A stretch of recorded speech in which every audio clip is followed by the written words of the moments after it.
Hello friends, welcome to my channel mechanical major.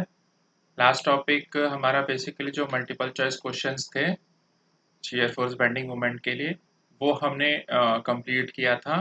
बहुत सारे questions मैंने अपने टेलीग्राम चैनल पे भी शेयर कर रखा है पीडीएफ। आप वहां जाके उसको लिंक को डाउनलोड कर सकते हैं और उस क्वेश्चन को प्रैक्टिस करके देख सकते हैं। ठीक है, ऐसे ही टाइप के क्वेश्चंस बेसिकली आपको देखने को मिलेंगे जो एसएससी जेई का पेपर 1 होता है ऑब्जेक्टिव्स का, उस एग्जाम्स में वैसे ही क्वेश्चंस आप लोग को देखे जा सकते हैं। ठीक है, तो आज का टॉपिक बेसिकली हम स्टार्ट कर रहे हैं जो स्ट्रेंथ ऑफ मटेरियल का आप लोगों का अगला टॉपिक है। ओके, वो है आपका टॉर्शन। ठीक है, टॉर्शन ये एक आप लोगों का मेजर टॉपिक हो जाता है जब आप कवर अप करते हो आपके स्ट्रेंथ ऑफ मटेरियल का सब्जेक्ट। ठीक है, torsion, twist, okay, turning moment, ये सब इसी टॉपिक के अंदर आपको स्टडी करनी है। ठीक है, तो अब समझते हैं कि बेसिकली ये टॉर्शन क्या होता है। ठीक है, तो torsion is basically your turning of any member due to the application of load in the basically you can say the rotating direction। ठीक है, या सर्कुलर डायरेक्शन में सर्कमफ्रेंशियल एरिया में जैसे अगर आपको कोई फोर्स लग रहा है that tries to change the motion, okay, from stationary to a rotating material, तो उस केस में आप लोग क्या कह सकते हैं, दैट पर्टिकुलर मोमेंट और that particular action is basically called as your torsion.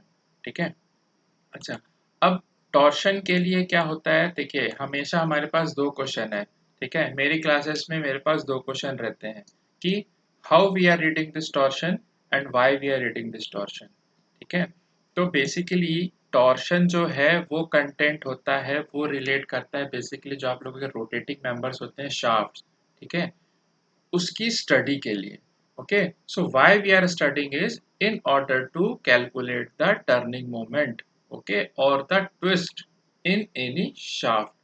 ठीक है, तो हम क्यों पढ़ाई कर रहे हैं, क्यों स्टडी कर रहे हैं टॉर्शन की, बिकॉज हम जब we want to calculate the total turning moment और total twist in the torque.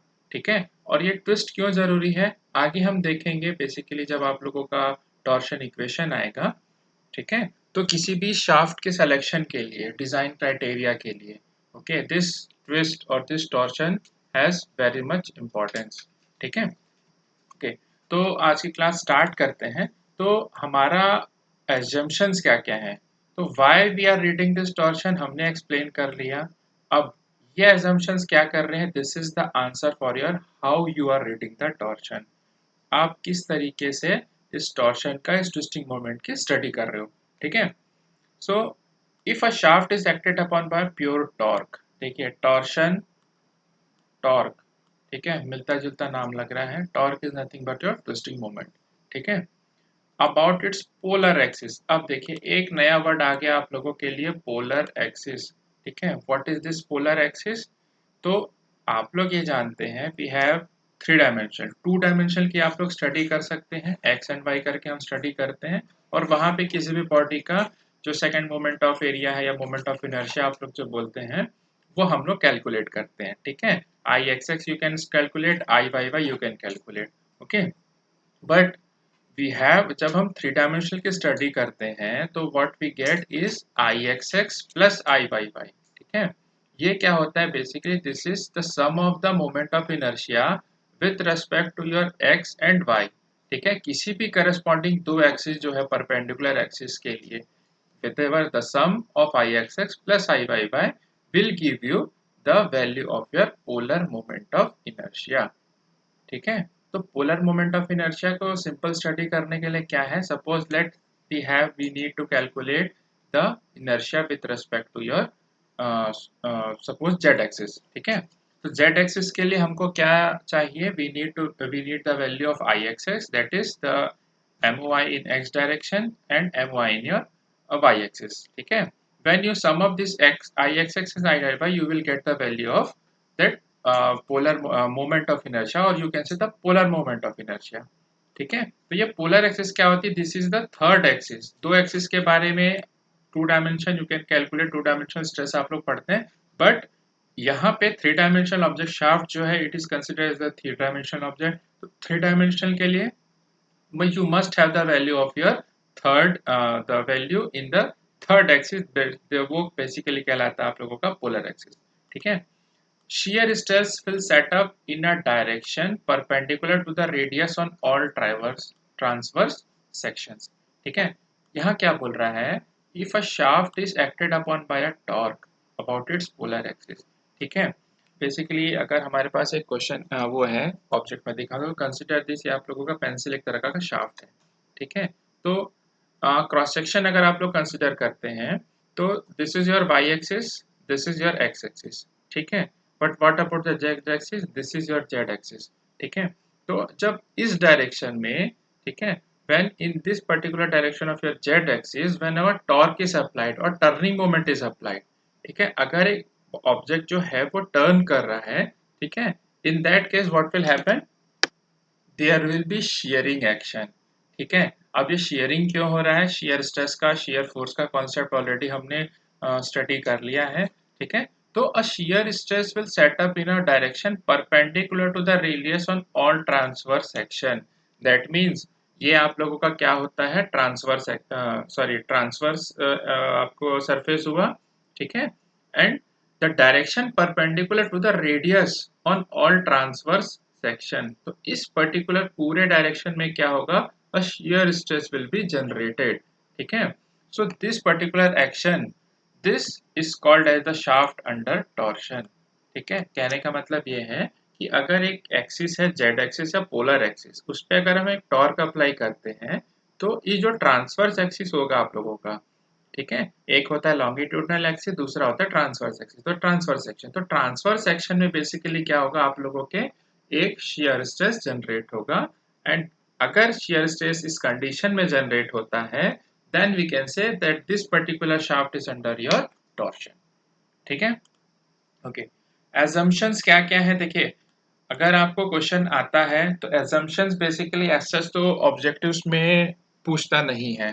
ठीक है, बट टॉर्शन इक्वेशन को समझने के लिए आपको एजम्पशन जाना बहुत जरूरी है। ठीक है, कि हम अगर किसी चीज को डिराइव कर रहे हैं तो हमने क्या क्या चीजें एज्यूम की है, हर डेटा आपके पास अवेलेबल नहीं आता, कुछ एजम्पशंस पे हमको वर्कआउट करना पड़ता है। ठीक है, तो एजम्पशंस क्या है, the material of the shaft is uniform through out.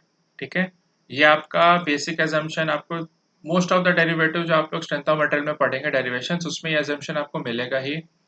The twist along the shaft is uniform. अच्छा, ये समझने वाली चीजें हैं। Twist along the shaft is uniform कहने का सेंस ये है कि सपोज ये आप लोगों का शाफ्ट है, इसमें कोई ट्विस्टिंग हो रही है।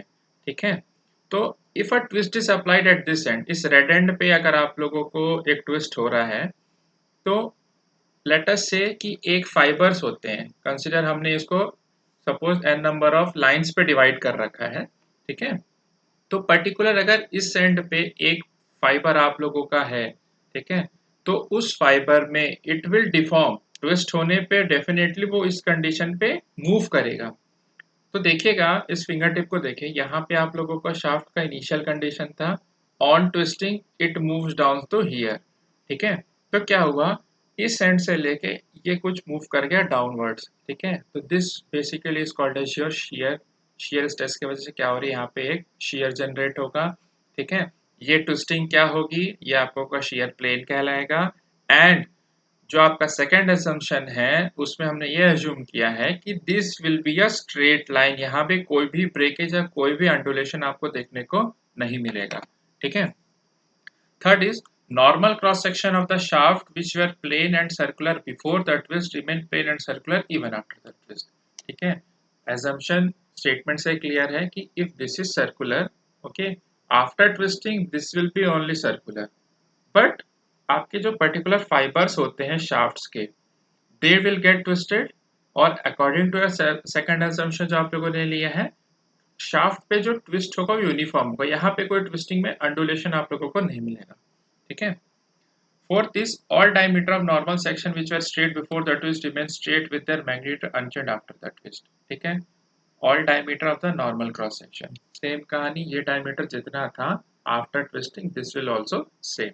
ठीक है, अब इन चारों एजम्पशन को हमने क्यों लिया, आगे आते हैं जो टॉर्शन इक्वेशन हम पढ़ेंगे उसमें हम देखते हैं कि एजम्पशन कहाँ कहाँ और क्यों काम आ रहे हैं। ठीक है, the torsion equation of a solid shaft. ठीक है, अब ये सॉलिड शाफ्ट आप लोग जो पढ़ रहे हैं, हमने डेरिवेशन जो है बेसिकली एक सॉलिड शाफ्ट के लिए जनरेट किया है या डिराइव किया है, ठीक है। तो उसमें क्या था, एजम्पशन जो हमने कंसिडर किए थे that is for any kind of shaft, ठीक है, whether it is solid whether it is hollow, ठीक है। तो सॉलिड हो चाहे हॉलो हो, एजम्पशंस वही रहेंगे। डेरिवेशन में या जो आपका फाइनल आपका डेरिवेटिव इक्वेशन आएगा उस पर थोड़े से चेंजेस आते हैं, ठीक है। सो लेट अस से हमारे पास एक शाफ्ट है, ठीक है, of length L and the diameter is small d, ठीक है। नाउ टॉर्शन के डेरिवेशन आपके हमने स्टेटमेंट से क्या हमने कंसिडर किया है कि a sort of a twist is being applied, ठीक है। अगर किसी पोलर एक्सिस पे एक ट्विस्ट है, if a twist is applied in a polar axis then what will happen, shear stress will be generated in the cross section और transverse section, ठीक है।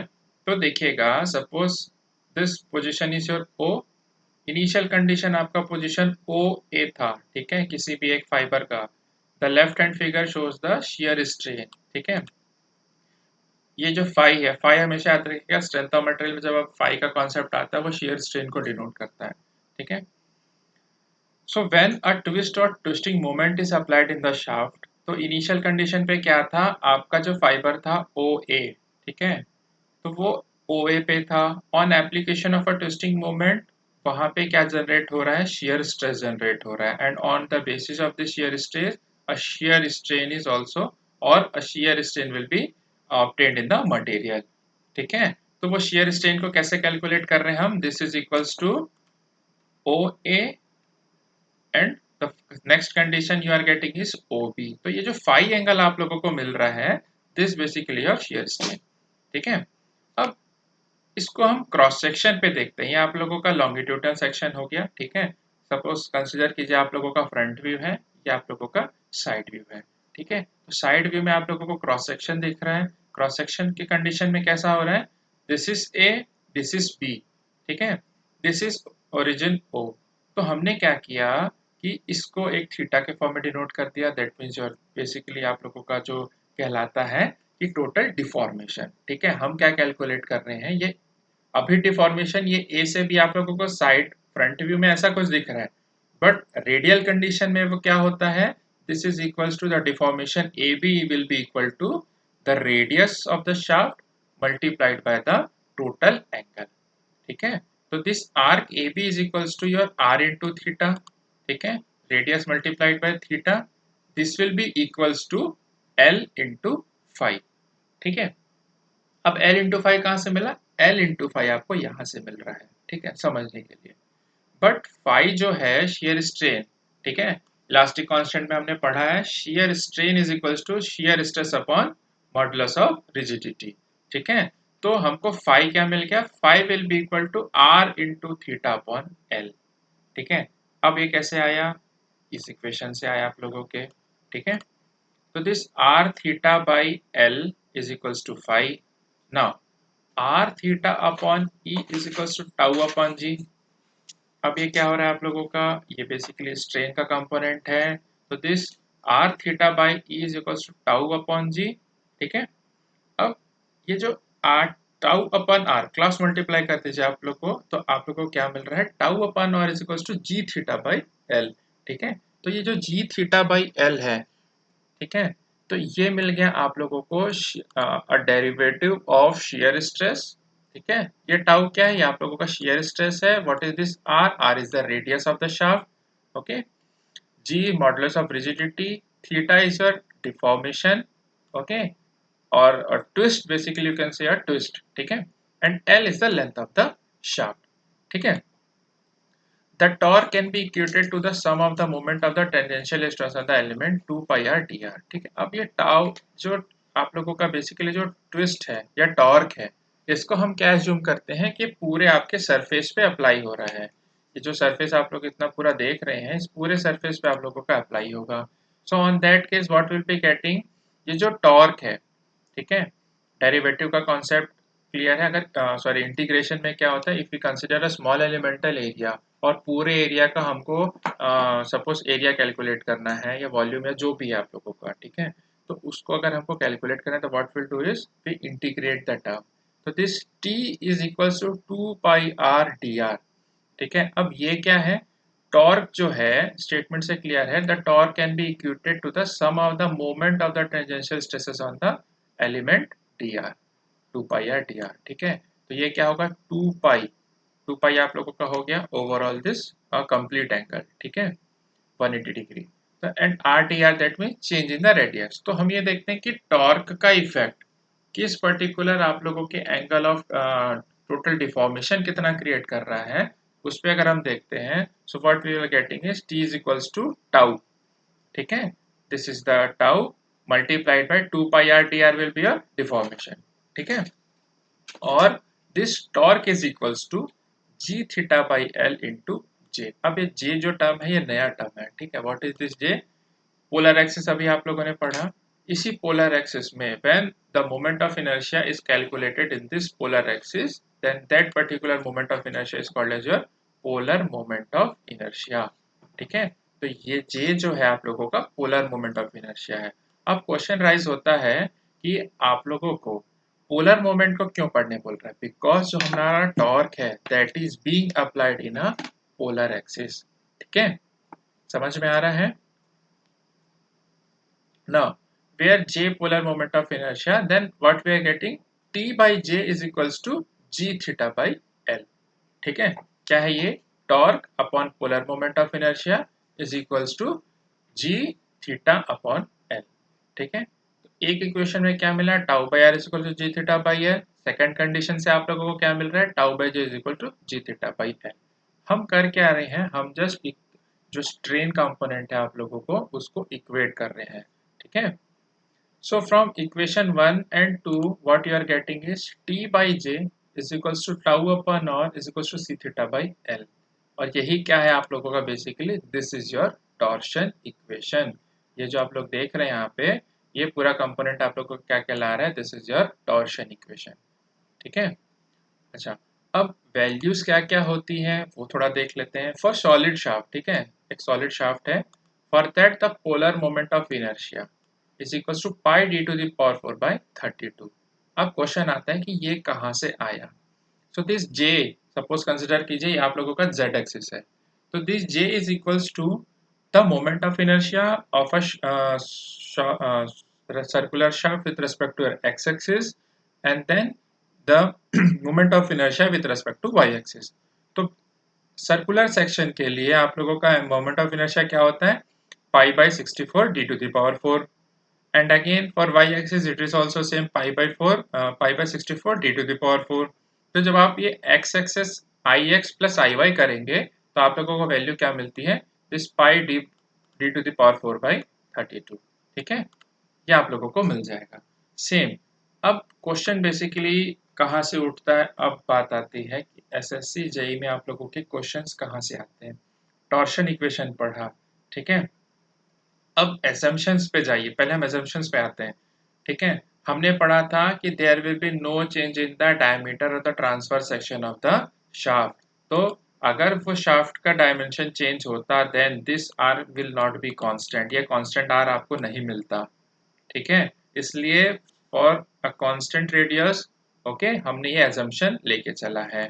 ठीक है, सेकेंड इज ये जो थीटा देख रहे हैं, ट्विस्ट, ट्विस्ट यूनिफॉर्म है इसलिए हम ये इक्वेशन डेराइव कर सकते हैं। ट्विस्ट यूनिफॉर्म नहीं होता, इन दैट केस इसका भी एक हमको इंटीग्रल कैलकुलेट करना पड़ता from a particular section to a particular section of the shaft. ठीक है, एल इज कांस्टेंट, लेंथ तो आप लोगों का कांस्टेंट है basically. J depends on your that cross sectional area. ठीक है, नाउ सॉलिड शाफ्ट के लिए जे हमको मिल गया। अब क्या होता है, when you are seeing this equation, this torque, if the cross section area is constant, समझते जाइए एक चीज को, if a torque is there, torque is being applied, and if the cross section is constant, अगर cross section constant है that means r constant, j constant। ठीक है, in that case what you will be getting, this torque will be proportional to tau। ठीक है, question क्या पूछता है कि if the cross section area of any shaft is constant, so if we increase the torque, what will be the what will be the effect on the shear stress. तो shear stress पे क्या effect होगा, torque increase होने से shear stress is also increase. ठीक है, same on keeping the length constant, on keeping the radius constant और area of cross section constant। ठीक है, G तो आप लोगों का मटेरियल प्रॉपर्टी है, तो मटेरियल के property G is also constant। So if a shear stress increases, okay, then what will happen, this twist will also increase। ठीक है, थीटा भी इंक्रीज होगा। तो ये जो आपकी 4 और 3 7 टोटल जो 7 आप लोगों के यहाँ पे आपको वैल्यू दिख रही है, length, modulus of rigidity, theta, tau, R, T and J. ठीक है, हर एक का रिलेशन आप लोगों को एक दूसरे से क्लियर होना चाहिए। क्वेश्चंस यहाँ से उठते हैं एसएससी जेई के एग्जाम्स में। ठीक है, सेकेंड क्वेश्चन जो बेसिक बहुत इंपॉर्टेंट है वो होता है बेसिकली मैक्सिमम स्ट्रेस का condition. What will be the value of the maximum stress. ठीक है, तो मैक्सिमम स्ट्रेस के केस में अभी हमने देखा था कि if are and J are constant then tau max का कंडीशन क्या होगा, tau max will be the you will get the value of maximum shear stress, okay, when this T is maximum. ठीक है, so what you will getting, tau max will be equals to 16t upon pi D cube.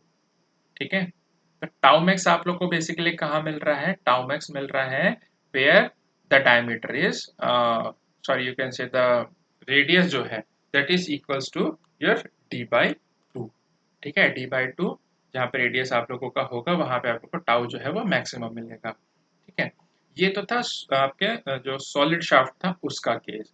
ठीक है, अब जो shaft है, shaft may be hollow also.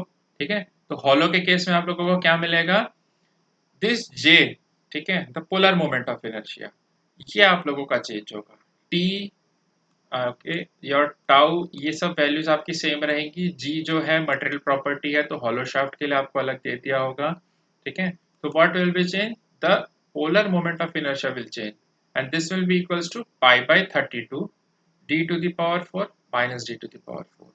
ठीक है, अब ये minus, what is this, this T is your outer diameter of a hollow shaft and this small D is the inner diameter of your hollow shaft. ठीक है, तो tau max for hollow shaft उस case में आप लोगों को क्या मिलेगा, 16 D into T upon pi D to the power 4 minus D to the power 4। ठीक है, अब यहाँ पे डी आ गया, ये डी क्यों आया, बिकॉज जो रेडियस था आर यहाँ पे, इसकी वैल्यू क्या होती है मैक्सिमम केस में डी बाई टू। ठीक है, तो when you put this value of D by two here, तो 16 आप लोगों का न्यूमरेटर में चला गया, 2 divided by 32 divided by 2 16, D जो था एज इट इज न्यूमरेटर में रह गया and you are getting tau max is equal to 16 dt upon pi D to the power 4 minus small D to the power 4। ठीक है, okay, next third important जो topic आपका torsion equation से generate होता है वो क्या है आप लोगों का, टॉर्शनल स्टिफनेस। ठीक है, व्हाट इज दिस स्टिफनेस, किसी भी मटेरियल पे। ठीक है, stiffness is a property, stiffness हमने जो स्ट्रेस स्ट्रेन डायग्राम था मटेरियल प्रॉपर्टी में उसमें भी देखा था। स्टिफनेस यहाँ भी आप लोग समझ जाइए, बेसिकली ये क्या होता है, फोर्स पर यूनिट डिफ्लेक्शन।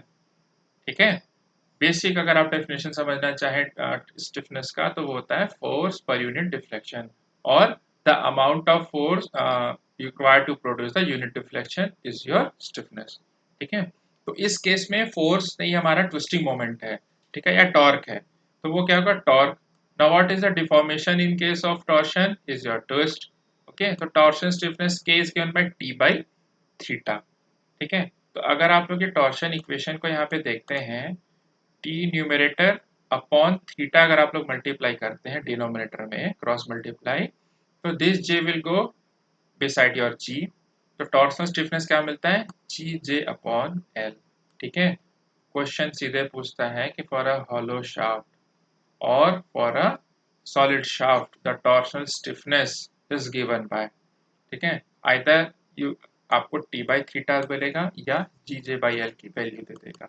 कंपैरेटिव पूछ सकता है कि for a solid shaft if the torque is T1 and torque double the value of initial torque is being applied to a shaft T2 to the second shaft, what will be the value in, what will be the changes in the value of your maximum stress। ठीक है, ऐसा comparative question आता है जो हम basically जब multiple choice question देखेंगे torsion का, उसमें हम स्टडी कर लेंगे।